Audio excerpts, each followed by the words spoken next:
اب ہم آپ کو سناتے ہیں نبی کریم صلی اللہ علیہ وسلم کی چوتھی بیٹی سیدہ فاطمہ الزہرا رضی اللہ عنہا کے حالات اور واقعات۔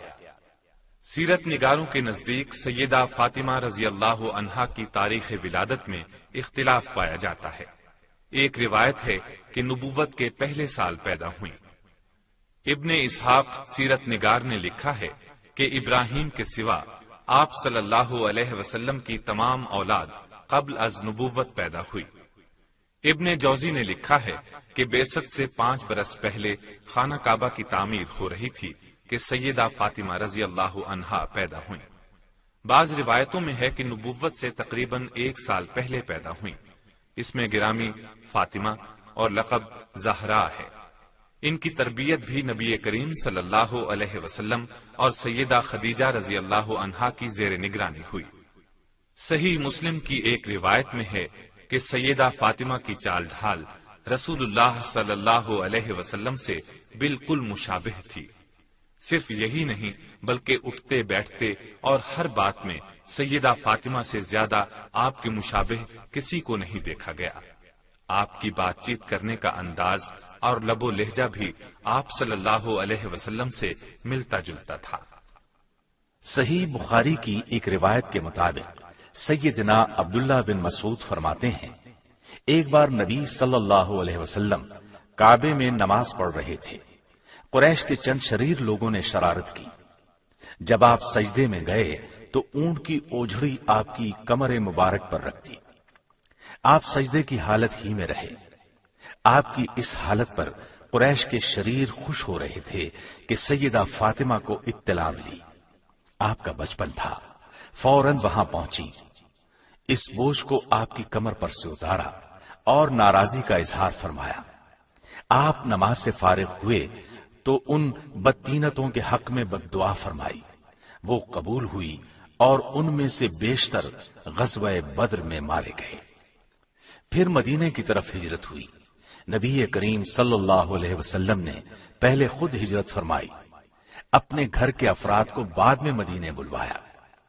2 ہجری میں غزوہ بدر پیش آیا۔ اس سے فارغ ہونے کے بعد آپ نے سیدہ فاطمہ رضی اللہ عنہا کے نکاح کا ارادہ فرمایا۔ سیدہ فاطمہ کے ساتھ سب سے پہلے نکاح کی درخواست سیدنا ابو بکر نے کی، پھر ان کے بعد سیدنا عمر نے کی تھی، لیکن نبی صلی اللہ علیہ وسلم نے کچھ جواب نہ دیا۔ علی رضی اللہ عنہ نے خواہش کا اظہار کیا کہ نبی کریم صلی اللہ علیہ وسلم انہیں اپنی دامادی کا شرف عطا فرما دیں، تو نبی صلی اللہ علیہ وسلم نے ان سے دریافت فرمایا، تمہارے پاس مہر کے لیے کوئی چیز ہے؟ سیدنا علی رضی اللہ عنہ نے عرض کیا، اور تو کوئی چیز نہیں، صرف ایک سواری اور ایک زرہ ہے۔ نبی صلی اللہ علیہ وسلم نے فرمایا، گھوڑا تو لڑائی کے لیے ضروری ہے، زرہ فروخت کر ڈالو۔ وہ زرہ سیدنا عثمان نے 480 درہم کی عوض خریدی۔ اس موقع پر نبی صلی اللہ علیہ وسلم نے ارشاد فرمایا، اس رقم میں سے خوشبو بھی خریدی جائے۔ اگر سیدہ فاطمہ کا سال ولادت نبوت کا پہلا سال تسلیم کر لیا جائے تو سیدہ فاطمہ کی عمر جب 15 سال 5.5 ماہ کی ہوئی تو 2 ہجری میں نبی صلی اللہ علیہ وسلم نے سیدنا علی رضی اللہ عنہ کے ساتھ ان کا نکاح کر دیا۔ اس وقت سیدنا علی کی عمر 21 برس 5 مہینے تھی۔ عمروں کے معاملے میں اختلاف پایا جاتا ہے۔ نکاح کے بعد رسم عروسی کا وقت آیا تو نبی کریم صلی اللہ علیہ وسلم نے سیدنا علی سے کہا کہ ایک مکان لے لیں۔ چنانچہ حارث بن نعمان کا مکان حاصل کیا گیا اور سیدنا علی نے سیدنا فاطمہ کے ساتھ اس میں قیام کیا۔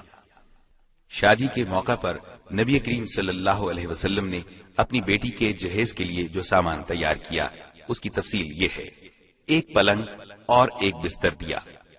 اسابہ میں لکھا ہے کہ 1 چادر، 2 چکیاں اور 1 مشک بھی دی، اور یہ عجیب اتفاق ہے کہ یہی 2 چیزیں عمر بھر ان کی رفیق رہیں۔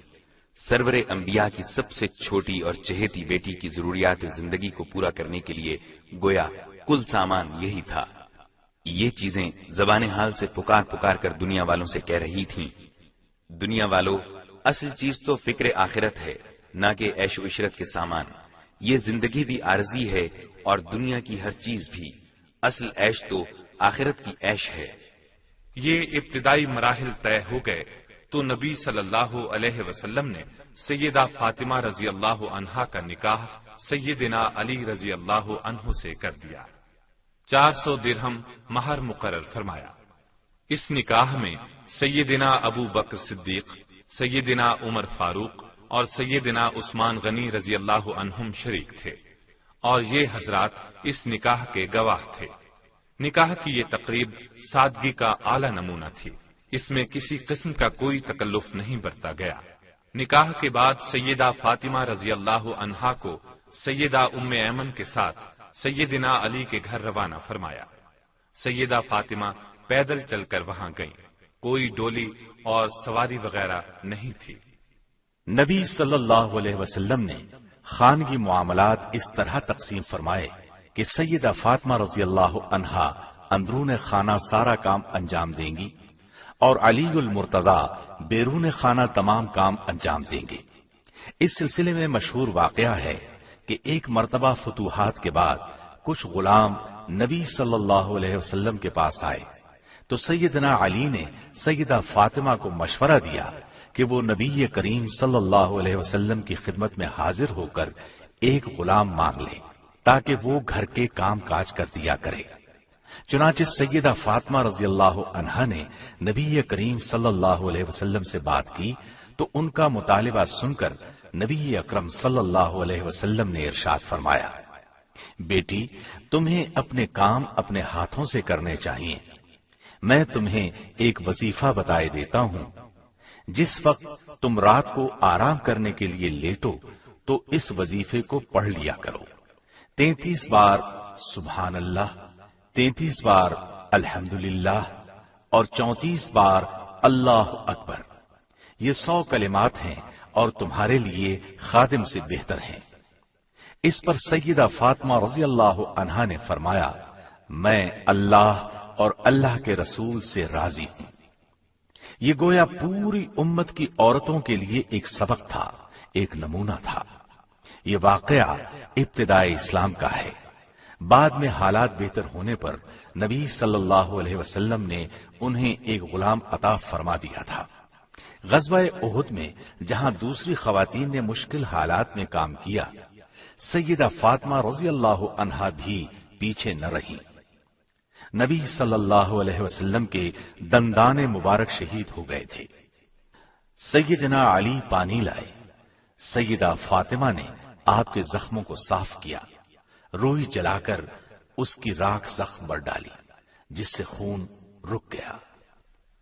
سیدہ عائشہ رضی اللہ عنہا فرماتی ہیں کہ سیدہ فاطمہ رضی اللہ عنہا نبی اکرم صلی اللہ علیہ وسلم سے ملاقات کے لیے تشریف لاتی تو اللہ کے رسول صلی اللہ علیہ وسلم اٹھ کر کھڑے ہو جاتے یا پیار کرنے کے لیے ہاتھ پکڑ لیتے، بوسہ دیتے اور اپنے بیٹھنے کے مقام پر انہیں بٹھاتے۔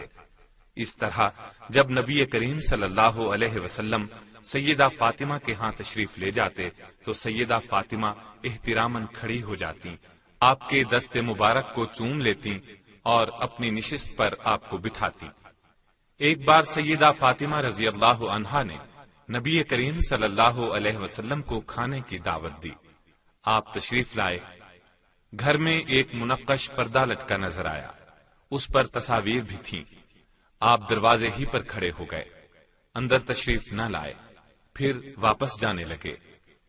سیدہ فاطمہ باہر نکل کر آپ کے پیچھے لپکی اور واپس جانے کی وجہ پوچھی تو آپ نے فرمایا، نبی کے لیے یہ مناسب نہیں کہ ایسے مکان میں داخل ہو جو مزین اور منقش کیا گیا ہو۔ صحیح مسلم کی ایک روایت کے مطابق ایک مرتبہ ازواج مطہرات نے سیدہ فاطمہ رضی اللہ عنہا کو ایک کام کے لیے رسول اللہ صلی اللہ علیہ وسلم کے پاس بھیجا۔ اس وقت آپ سیدہ عائشہ کے گھر میں تھے۔ اس کام کے متعلق بات ہو گئی تو آپ نے سیدہ فاطمہ رضی اللہ عنہا سے فرمایا، اے میری بیٹی، جو مجھے محبوب ہو کیا وہ تجھے محبوب نہیں؟ سیدہ فاطمہ نے عرض کیا، جو آپ کو محبوب ہے وہ مجھے بھی محبوب ہے۔ اس پر آپ نے ارشاد فرمایا، عائشہ مجھے محبوب ہے، تم بھی انہیں محبوب رکھنا۔ مطلب یہ ہوا کہ جسے سید المرسلین محبوب جانے، امت کو بھی چاہیے کہ اسے محبوب رکھیں۔ فتح مکہ کے بعد سیدنا علی رضی اللہ عنہ نے ابو جہل کی لڑکی جمیلہ سے نکاح کا ارادہ کیا۔ اس بات کی اطلاع سیدہ فاطمہ رضی اللہ عنہا کو ہوئی تو شدید رنج کا احساس ہوا۔ یہ قدرتی بات تھی۔ ناراض ہو کر نبی صلی اللہ علیہ وسلم کی خدمت میں تشریف لے گئیں اور یہ بات آپ کو بھی بتائی۔ آپ نے ان کی بات سن کر لوگوں کو ایک خطبہ دیا۔ اس میں ارشاد فرمایا، فاطمہ میرے جسم کا ٹکڑا ہے، جو چیز فاطمہ کو بری لگے وہ مجھے بھی ناپسند ہے۔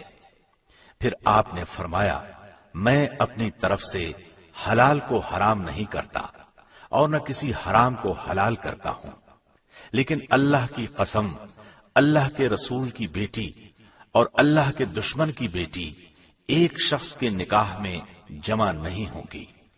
جب ناراضی کی یہ صورت واضح ہوئی تو سیدنا علی نے ابو جہل کی بیٹی سے نکاح کا ارادہ ترک کر دیا۔ ایک مرتبہ اور بھی سیدنا علی کی سیدہ فاطمہ سے ناراضی ہوئی۔ سیدہ نے نبی صلی اللہ علیہ وسلم سے شکایت کی تو آپ نے فرمایا، اے فاطمہ، اے میری بیٹی، اپنے خاوند کی اطاعت اور فرما برداری کرو، اور یہ بات سمجھ لو کہ ایسی کون سی عورت ہے کہ جس کے پاس اس کا خاوند خاموشی سے چلا آئے۔ مطلب یہ کہ تنبیہ وغیرہ کرنے کا شوہر کو حق ہے۔ ایک بار رسول اللہ صلی اللہ علیہ وسلم نے سیدہ فاطمہ اور سیدہ صفیہ رضی اللہ عنہما سے ارشاد فرمایا، اے فاطمہ، اے صفیہ، تم میرے مال میں سے جتنا چاہو لے لو، میں اللہ کے حضور تمہارے کچھ کام نہیں آؤں گا اور نہ میں تمہیں اللہ کے عذاب ہی سے بچا سکوں گا۔ مطلب یہ تھا کہ قیامت کے دن اپنے اپنے اعمال کام آئیں گے، حساب کتاب ہر ایک کا ہوگا، لہذا عمل لازمی ہے۔ حسب و نسب پر انحصار کر کے عمل میں کوتاہی کرنا درست نہیں۔ اس مقام پر شفاعت کی نفی ہرگز نہیں ہے۔ شفاعت اپنے مقام پر اللہ تعالی کی اجازت سے ہوگی۔ نبی کریم صلی اللہ علیہ وسلم کے آخری ایام میں ایک واقعہ پیش آیا۔ سیدہ عائشہ صدیقہ رضی اللہ عنہا فرماتی ہیں کہ ایک روز سردار دو عالم صلی اللہ علیہ وسلم گھر میں تشریف رکھتے تھے۔ ہم آپ کے پاس موجود تھیں کہ سیدہ فاطمہ رضی اللہ عنہا تشریف لائیں۔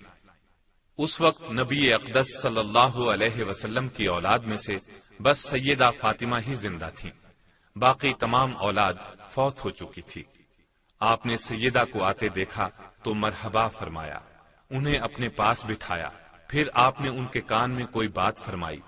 وہ بات سن کر سیدہ فاطمہ بے ساختہ رونے لگیں۔ جب آپ نے ان کی غمگینی دیکھی تو کان میں دوبارہ کچھ کہا۔ اس بار بات سن کر وہ ہنسنے لگی۔ جب نبی کریم صلی اللہ علیہ وسلم اس مجلس سے تشریف لے گئے تو میں نے سیدہ فاطمہ سے پہلے رونے پھر ہنسنے کا سبب پوچھا۔ اس پر انہوں نے فرمایا، نبی کریم صلی اللہ علیہ وسلم کا راز ظاہر کرنا مجھے پسند نہیں۔ پھر جب نبی صلی اللہ علیہ وسلم کا انتقال ہو گیا تو میں نے فاطمہ سے کہا، اب تو مجھے وہ بات بتا دیں۔ اس وقت انہوں نے بتایا کہ پہلی مرتبہ نبی کریم صلی اللہ علیہ وسلم نے میرے کان میں کہا تھا کہ اے فاطمہ، جبریل امین ہر سال ایک مرتبہ آ کر قرآن مجید مجھے سناتے اور مجھ سے سنتے رہے ہیں۔ اس سال انہوں نے مجھے 2 بار قرآن سنایا اور مجھ سے 2 بار قرآن سنا۔ اس سے میں یہ خیال کرتا ہوں کہ میری وفات قریب آ گئی ہے۔ اللہ سے خوف کھانا اور صبر کرنا۔ میں آپ کی یہ بات سن کر رونے لگی۔ آپ نے میری گھبراہٹ اور پریشانی دیکھی تو پھر میرے کان میں فرمایا، اے فاطمہ، کیا تمہیں یہ بات پسند نہیں کہ تم اہل جنت کی عورتوں کی سردار ہو؟ بعض دوسری روایات میں آتا ہے کہ آپ نے مجھے خبر دی کہ میں اس مرض میں ہی اللہ کی طرف رحلت کر جاؤں گا، سو میں رونے لگی۔ پھر آپ نے فرمایا، میرے اہل بیت میں سب سے پہلے تم مجھ سے ملو گی۔ یہ سن کر میں خوش ہو گئی۔ نبی صلی اللہ علیہ وسلم کی بیماری جب بڑھ گئی تو سیدہ فاطمہ رضی اللہ عنہا کے منہ سے یہ الفاظ نکلے، افسوس میرے والد کی تکلیف۔ اس پر نبی کریم صلی اللہ علیہ وسلم نے ارشاد فرمایا، آج کے بعد تمہارے والد پر کوئی تکلیف نہیں۔ پھر آپ وفات پا گئے۔ انا للہ و انا الیہ راجعون۔ نبی صلی اللہ علیہ وسلم نے آخری اوقات میں سیدہ فاطمہ کو بہت سی وصیتیں فرمائیں۔ ان میں سے ایک یہ تھی، میری وفات پر کسی قسم کا ماتم نہ کرنا، چہرے کو نہ پیٹنا، بال نہ نوچنا، نوحہ نہ کرنا، نہ نوحہ کرنے والیوں کو بلانا۔ نبی صلی اللہ علیہ وسلم کی وفات کے بعد کی زندگی اگرچہ سیدہ فاطمہ رضی اللہ عنہا کے لیے مشکلات سے پر تھی، تاہم آپ نے صبر اور استقامت سے کام لیا۔ نبی صلی اللہ علیہ وسلم کے بعد ابو بکر صدیق رضی اللہ عنہ خلیفہ مقرر ہوئے۔ ان حالات میں سیدہ فاطمہ کی طرف سے مال غنیمت میں سے فدق کے متعلق مالی حقوق کا ایک مطالبہ سیدنا ابو بکر صدیق رضی اللہ عنہ کی خدمت میں پیش ہوا۔ مال غنیمت اور مال فے کی یہاں وضاحت کیے دیتے ہیں۔ مال غنیمت اس مال کو کہا جاتا ہے جو لڑائی کے بعد ہاتھ لگے، اور مال فے وہ ہوتا ہے جو لڑائی کے بغیر ہاتھ لگے۔ فدق کی آمدنی اسی مال فے میں سے تھی۔ نبی اکرم صلی اللہ علیہ وسلم کے زمانے میں سیدہ فاطمہ اور دوسرے رشتہ داروں کو اس مال فے میں سے حصہ ملتا تھا۔ آپ صلی اللہ علیہ وسلم کی وفات کے بعد سیدہ فاطمہ نے یہ مطالبہ پیش کیا کہ وہ مال فے جس میں سے ہمیں حصہ ملتا رہا، اب وہ ہمیں بطور میراث کے مل جانا چاہیے، یعنی اب ہم اس کے وارث ہیں۔ سیدہ فاطمہ رضی اللہ عنہا کے اس مطالبے کے جواب میں ابو بکر صدیق رضی اللہ عنہ نے فرمایا، اس بارے میں نبی صلی اللہ علیہ وسلم کا واضح ارشاد ہے، ہم انبیاء کی جماعت ہیں، ہماری وراثت نہیں چلتی، بلکہ جو کچھ ہم چھوڑ جائیں وہ صدقہ ہوتا ہے اور اللہ کی راہ میں مسلمانوں کے لیے وقف ہوتا ہے۔ البتہ مال فے میں سے جو حصہ نبی صلی اللہ علیہ وسلم کے زمانے میں آپ لوگوں کو دیا جاتا تھا وہ بدستور دیا جاتا رہے گا۔ مطلب یہ تھا کہ وہ حصہ تو آپ کو اسی طرح ملتا رہے گا، لیکن اس جاگیر کو نبی کریم صلی اللہ علیہ وسلم کی وراثت میں نہیں دیا جا سکتا، اس لیے کہ فرمان نبوی یہی ہے۔ اس تسلی بخش جواب پر سیدہ فاطمہ خاموش ہو گئیں۔ پھر تمام زندگی انہوں نے یہ مطالبہ پیش نہیں کیا۔ اب کچھ لوگوں کا یہ کہنا کہ ابو بکر صدیق رضی اللہ عنہ نے سیدہ فاطمہ کا حق غصب کر لیا تھا، کسی طرح بھی درست نہیں۔ سیدنا ابو بکر کے جواب سے مطمئن ہونے کے بعد سیدہ فاطمہ نے اس بات کا کچھ بھی ملال باقی نہیں رکھا، اور سیدنا ابو بکر صدیق رضی اللہ عنہ سے ان کے تعلقات خوشگوار تھے۔ سیدہ فاطمہ نبی کریم صلی اللہ علیہ وسلم کی وفات کے بعد نہایت مغموم رہا کرتی تھی۔ اپنی زندگی کے یہ دن انہوں نے نہایت صبر و تحمل سے بسر کیے۔ پھر یہ بیمار رہنے لگی۔ اس وقت ان کی عمر 28 یا 29 سال تھی۔ صدیق اکبر رضی اللہ عنہ کی زوجہ محترمہ اسماء بنت امیس رضی اللہ عنہا ان کی تیمار داری کیا کرتی۔ اس دوران میں سیدنا ابو بکر اور سیدنا عمر رضی اللہ عنہما برابر ان کی بیمار پرسی کرتے رہے۔ نبی کریم صلی اللہ علیہ وسلم کی وفات کے بعد صرف 6 ماہ زندہ رہیں، پھر چند روز بیمار رہیں۔ آخر 3 رمضان المبارک 11 ہجری منگل کی شب میں انتقال کر گئیں۔ انا للہ و انا الیہ راجعون۔ سیدہ فاطمہ نبی صلی اللہ علیہ وسلم کی آخری اولاد تھیں۔ وفات سے پہلے انہوں نے اپنے خامن سیدنا علی رضی اللہ عنہ کو وصیت فرمائی۔ اس وصیت کے الفاظ یہ تھے، میرے بعد آپ امامہ رضی اللہ عنہا سے شادی کر لیجیے گا۔ امامہ ان کی بڑی بہن سیدہ زینب رضی اللہ عنہا کی صاحبزادی تھی، گویا سیدہ کی سگی بھانجی تھی۔ چنانچہ سیدہ فاطمہ کی وفات کے بعد سیدنا علی نے امامہ سے نکاح کیا۔ سیدہ فاطمہ رضی اللہ عنہا کے انتقال نے ایک بار پھر غم کی لہر دوڑا دی۔ نبی صلی اللہ علیہ وسلم کی جدائی کا غم پھر سے تازہ کر دیا۔ صحابہ کرام کے رنج و غم کی انتہا نہ رہی۔ سیدہ فاطمہ کا انتقال مغرب اور عشاء کے درمیان ہوا۔ انہوں نے ابو بکر صدیق کی زوجہ محترمہ کو وصیت کی تھی کہ وہ انہیں غسل دیں۔ چنانچہ اسماء بنت امیس رضی اللہ عنہا نے ان کے غسل کا انتظام فرمایا۔ غسل اور کفن کے بعد جنازے کا مسئلہ پیش آیا۔ اس موقع پر خلیفہ اول سیدنا ابو بکر صدیق، سیدنا عمر فاروق اور دیگر اصحاب رضی اللہ عنہم جو اس موقع پر موجود تھے تشریف لائے۔ سیدنا علی المرتضیٰ کو دیکھ کر ابو بکر صدیق رضی اللہ عنہ نے ان سے فرمایا، آپ آگے تشریف لائیں اور جنازہ پڑھائیں۔ اس پر سیدنا علی رضی اللہ عنہ نے جواب میں فرمایا، آپ خلیفۃ الرسول ہیں، آپ کی موجودگی میں جنازہ کیسے پڑھا سکتا ہوں؟ جنازہ پڑھانا آپ ہی کا حق ہے، آگے تشریف لائیں اور جنازہ پڑھائیں۔ چنانچہ سیدنا ابو بکر صدیق رضی اللہ عنہ نے نماز جنازہ پڑھائی۔ نماز جنازہ کے بعد سیدہ فاطمہ رضی اللہ عنہا کو جنت البقیع میں دفن کیا گیا۔ سیدہ فاطمہ سیدنا علی کی پہلی زوجہ محترمہ تھیں۔ ان کی زندگی میں سیدنا علی نے دوسری شادی نہیں کی۔ سیدہ فاطمہ کے ہاں 5 بچے پیدا ہوئے، حسن، حسین، محسن، ام کلثوم اور زینب رضی اللہ عنہم۔ محسن کا بچپن ہی میں انتقال ہو گیا تھا۔ یہاں یہ بات بھی قابل غور ہے کہ سیدہ نے اپنی صاحبزادیوں کے نام اپنی بڑی بہنوں کے نام پر رکھے۔ ام کلثوم کا نکاح سیدنا عمر بن خطاب سے 17 ہجری میں ہوا، جبکہ سیدہ زینب کا نکاح عبداللہ بن جعفر طیار سے ہوا۔ رسول اللہ صلی اللہ علیہ وسلم نے سیدہ فاطمہ کے بارے میں فرمایا، فاطمہ میرے جسم کا ٹکڑا ہے۔ نیز آپ نے فرمایا، فاطمہ جنتی عورتوں کی سردار ہوگی۔ ایک روایت کے الفاظ یہ ہیں، جس نے فاطمہ کو ناراض کیا اس نے مجھے ناراض کیا۔ ایک روایت میں ہے، جو چیز اسے رنج میں مبتلا کرتی ہے وہ مجھے رنج میں مبتلا کرتی ہے، جو چیز اسے ایذا دیتی ہے وہ مجھے بھی ایذا دیتی ہے۔